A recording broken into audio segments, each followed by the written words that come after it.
বাংলাদেশের ক্রিকেটে আবারও তোলপাড়। জনপ্রিয় ক্রীড়া সাংবাদিক এবং বিশ্লেষক ইয়াসাত আজিমের সাম্প্রতিক এক ভিডিও বার্তায় জানিয়েছেন, Bangladesh cricket board BCB Sabbir রহমানকে জাতীয় দল এবং টি-20তে সেটআপ ফিরিয়ে আনার বিষয়ে গুরুত্ব সহকারে ভাবছেন। আজিম জানায়, দীর্ঘদিন ধরে সাব্বির রহমানের মতো একজন আক্রমন্ত ব্যাটিং এবং মিডল অর্ডারের ব্যাটসম্যানের অভাব অনুভব করছেন টিম ম্যানেজমেন্ট।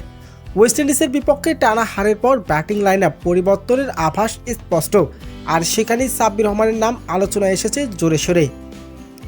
তিনি বলেন, কিছু মহল সাব্বির রহমানের বিরুদ্ধে যথাযথ নেতিবাচক পরিবেশ তৈরি করেছেন, যা তার দলে ফেরার পথে বাধা হয়ে দাঁড়িয়েছে। তবে সাম্প্রতিক পারফরমেন্স এবং দলের পরিস্থিতি এখন তাকে ফেরানোর জন্য অনুকূল। ইয়াসাত আজিমের দাবি অনুযায়ী গত রাতেও বিবিসির অভ্যন্তরীণ বৈঠকে সাব্বির রহমানের নাম উঠে এসেছে এবং যদি সবকিছু পরিকল্পনা অনুযায়ী চলে তাহলে আসন্ন আয়ারল্যান্ডের বিপক্ষে টি-20 সিরিজে সাব্বির রহমান জাতীয় দলের জার্সিতে দেখা যেতে পারে। এখন প্রশ্ন একটাই, ইয়াসাত আজিমের কথা কি সত্যি হতে যাচ্ছে? দর্শক, জানিয়ে দিন আপনার মূল্যবান মতামতটি কমেন্ট বক্সে।